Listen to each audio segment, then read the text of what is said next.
Will Smith est trop noir. Je le répète, Will Smith est trop noir. Cette phrase, c'est pas moi qui l'ai dite ou qui l'ai prononcée. Mais dans cette vidéo, tu vas découvrir qui l'a dit, pourquoi il l'a dit, et comment réagir face aux préjugés et au racisme.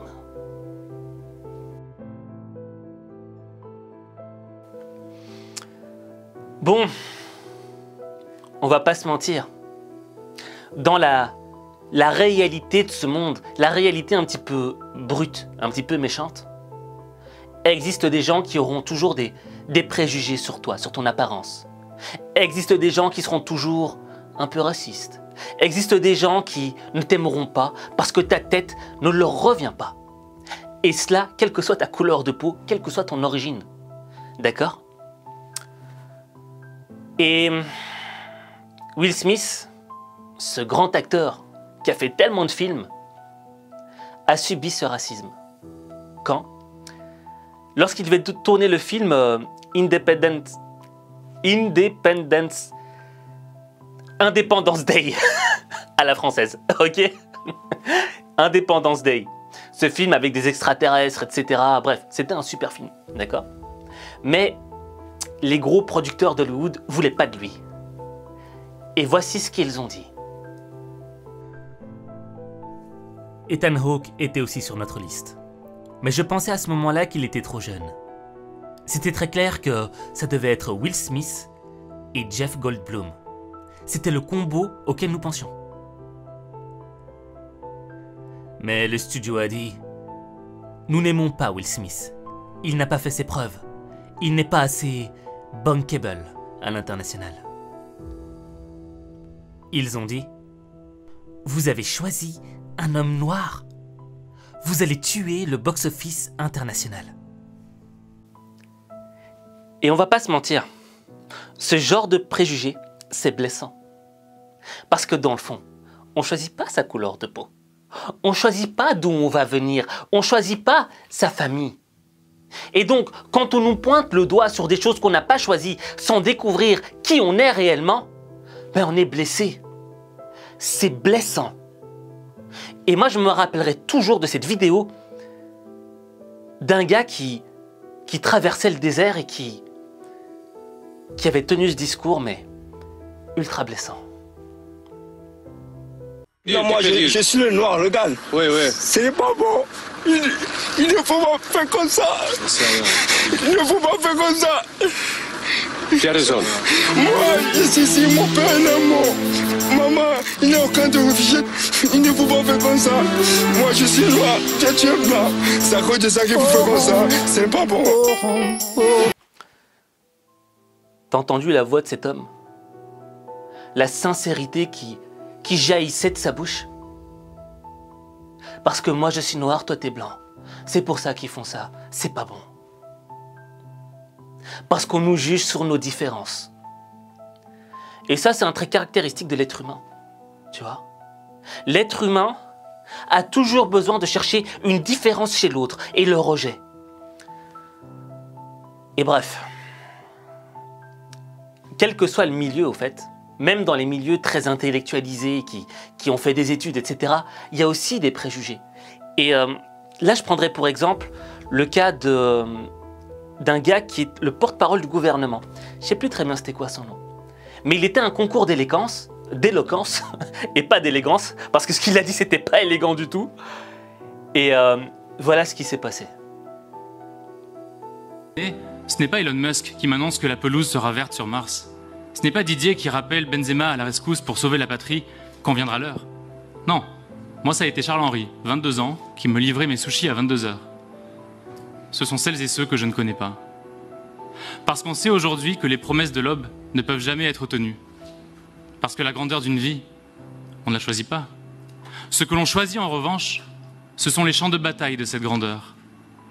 Et le plus difficile d'entre eux, c'est toujours celui de tous les jours. J'ai compris que c'était Charles-Henri qui vous livrait vos sushis à 22 h. Du coup, je voulais savoir où est-ce que vous habitez.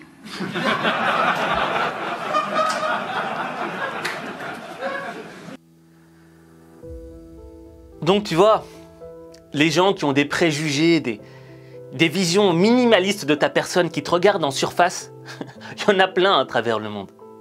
Et on ne pourra pas y échapper. On devra leur faire face un jour de notre vie. D'accord? Moi, je l'ai vécu quand à un moment je cherchais un job, il n'y a personne qui voulait de moi. Je ne comprenais pas. Tu vois? Au téléphone, ça avait l'air super cool. Et dès que j'arrivais, le mec voyait ma tête. Tu vois ce que je veux dire? Ah, je sentais que j'étais de trop, quoi. Je me disais, je suis trop, vous voulez que je parte? Bref. Mais c'est blessant, ça fait mal. Moi, je le dis très sincèrement, j'ai eu mal. J'ai eu mal quand j'ai été rejeté pour ma surface. Pour la surface de ma personne. Et tu te remets en question. Tu te dis, mais qui voudra de moi, putain, pour un job? Et j'ai besoin de payer des factures. J'ai besoin de payer un loyer. Bref. Et je t'avoue que, à force de m'être fait rejeter de partout, de tout le monde, j'ai commencé à moi aussi avoir des préjugés sur les autres. Ouais. J'ai commencé à me dire, ah non, mais ils m'aimeront pas. Mais ils m'aiment pas de toute manière. Ça ne sert à rien. Ces gens-là me détestent. Alors je les détesterai en retour. Je suis moi aussi tombé dans ce piège. Parce que j'ai pas cherché à entrer en profondeur.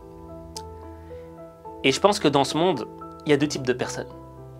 Il y a ceux qui ont des préjugés sur les autres, et il y a ceux qui croient en les autres. Et justement, dans ce concours d'éloquence, ce gars-là qui tenait son discours, ça se sentait qu'il venait d'une bonne famille, qu'il avait fait des bonnes études, etc., que c'était un intellectuel. Et regarde ce qu'il a répondu au porte-parole du gouvernement. J'ai compris que c'était Charles-Henri qui vous livrait vos sushis à 22h. Du coup, je voulais savoir où est-ce que vous habitez.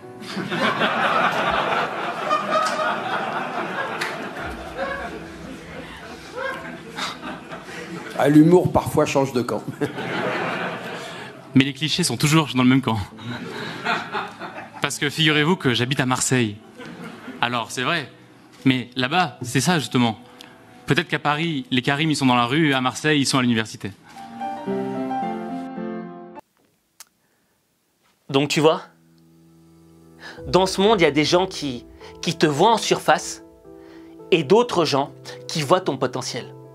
Quand tu avais le porte-parole du gouvernement qui dit « Ah ouais, Charles-Henri, il te ramène des trucs parce que chez moi, c'est pas ça, hein. C'est Karim, c'est Mamadou, c'est Mohamed. » Ah ouais, c'est sa vision des choses.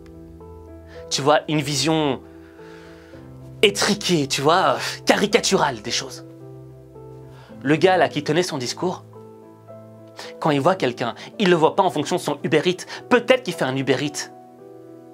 Mais lui, il cherche à faire des études. Il cherche à faire quelque chose de sa vie. Karim, chez nous, il va à l'université. Peut-être que chez toi, il ne va pas à l'université. Peut-être que tu as une vision étriquée de lui, de sa personne. Mais chez nous, on a une réelle vision de lui. Et c'est ce qui est arrivé avec Will Smith. Bien que les producteurs ne voulaient pas de lui parce qu'il était trop noir, parce qu'au niveau du box-office, ça ne ramènerait pas assez d'argent. Les gens ne verraient pas un noir comme un héros. Le gars qui a réalisé le film, il a tout fait pour l'avoir, malgré qu'il était blanc. Il n'en avait rien à faire, parce qu'il ne regardait pas Will Smith en fonction de sa surface. Il regardait Will Smith en fonction de son potentiel, de ce qu'il avait là, à l'intérieur. Et moi aussi, par après, j'ai commencé à rencontrer plein de gens qui avaient un potentiel à l'intérieur, au-delà de leur couleur, au-delà de leur origine. Et c'est ça qu'on doit faire. Ne pas s'enfermer dans le préjugé, parce que le préjugé, il t'enferme et il te détruit intellectuellement de l'intérieur. Pourquoi? Parce qu'un préjugé, c'est un mensonge. Un préjugé, c'est la voie facile de l'esprit. Mais comprendre le potentiel de quelqu'un, ça demande un effort intellectuel. Ça demande un petit peu d'énergie. Mais ça te rend plus fort. Quand tu investis de l'énergie dans quelque chose, il y a un retour sur investissement qui te rend plus fort intellectuellement. Donc, quelle que soit ta couleur de peau, quelle que soit ton origine, ne regarde pas les gens en fonction de leur couleur de peau, de leur surface. Non. Analyse-les en fonction de leur potentiel.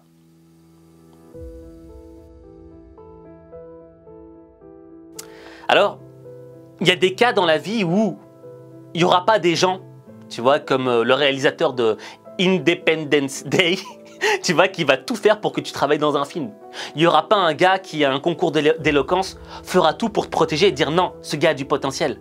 Parfois, on va tomber dans un environnement où tout le monde a un esprit étriqué. Alors, comment on fait pour réagir dans ces cas-là? Déjà, la première réaction qu'on va avoir, et elle est naturelle, c'est normal, c'est qu'on va se dire, mais putain, je suis une victime. Ils m'aiment pas, ils veulent pas de moi, ils me détestent, ils me mettent des bâtons dans les roues pour que je réussisse pas. On va tous un jour de nos vies vivre dans un environnement pareil. Tous. Dans un environnement où on ne voudra pas de nous, où on fera tout pour nous rejeter. Maintenant, ce qui compte, c'est pas l'attitude des autres envers nous. C'est l'attitude de nous-mêmes envers nous-mêmes. L'attitude que tu as envers ta propre personne. Est-ce que tu vas être dans une position de victime ou une position d'acteur?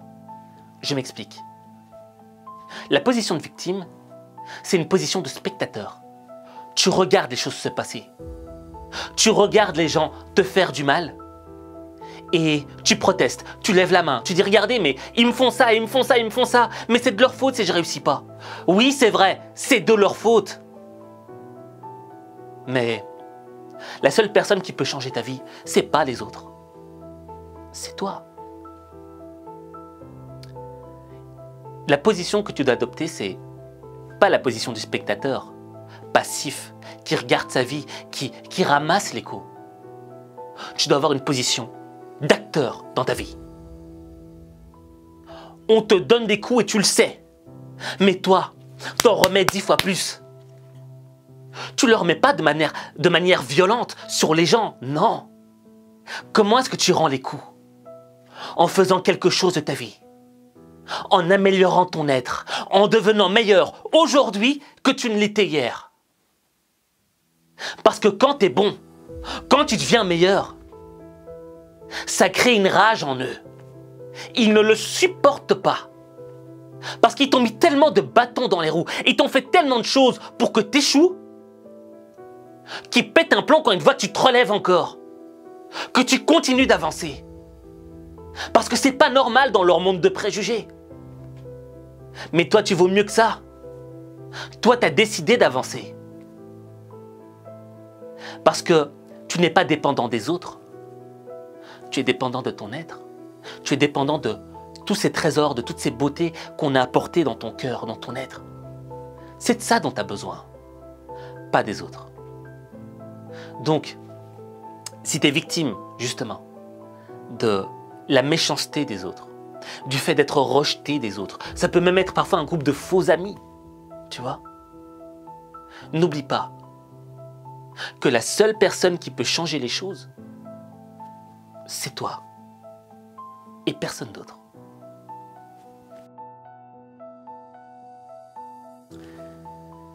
Alors, moi je voudrais terminer en te rappelant qu'il y a 2 dimensions dans le monde, dans ce monde. La première dimension, c'est ta dimension personnelle, avec ton propre être, avec toi-même. Je veux dire, tu ne vas pas choisir ta couleur de peau. Tu ne vas pas choisir le cadre social dans lequel tu vas naître, dans une famille riche ou dans une famille pauvre. Tu ne le choisis pas. Mais il y a une chose que tu peux choisir. Qui tu veux être. Ta couleur de peau, ton origine, ne définit pas qui tu es. C'est une étiquette aux yeux des autres. Mais l'être que tu es, ça se sent, ça se ressent. Quelqu'un qui a de l'attitude, quelqu'un qui a faim, quelqu'un qui en veut dans la vie. Ça se ressent. Et c'est là-dessus que tu dois travailler. Parce que ta couleur de peau, ton origine, tu ne pourras pas la changer. Tu auras beau faire autant de chirurgie esthétique que tu veux dans ta life. Ça ne changera rien. Ce qui change, c'est toi. Qui tu es, qui tu as décidé d'être. Travaille sur toi-même. La deuxième dimension, c'est celle de notre relation par rapport au monde, par rapport aux autres. C'était Sartre qui disait que l'enfer, c'est les autres. Oui, L'enfer, c'est les autres. Mais moi, je voudrais rajouter une chose. L'enfer ou le paradis, c'est nous qui le choisissons. Alors, on ne choisit pas sa famille, je suis totalement d'accord. Mais on choisit ses familles. On choisit l'endroit où on va travailler, les collègues avec qui on veut être. On choisit les gens avec qui on traîne. On choisit les gens qu'on a envie d'écouter, les gens dont on a envie d'apprendre. On choisit ces choses-là. Et à partir du moment où on décide de choisir, l'enfer n'est plus les autres. Les autres deviennent un paradis sur lequel on peut se reposer. Donc, choisis les gens qui vont t'entourer. Choisis des gens qui ne verront pas ta surface, mais qui verront le potentiel que tu as au fond de toi. Et qui feront tout pour t'aider à monter. Parce que monter seul, c'est une chose, et on peut monter haut. Mais si on décide de monter ensemble, on montera encore plus haut que si l'on était seul. Et toi, tu mérites de monter plus haut. Et vu que maintenant tu sais que tu peux choisir tous ces éléments, il ne te reste plus qu'à changer ta vie. Parce que changer ta vie, il n'y a que toi qui peux le faire. Il n'y a que toi.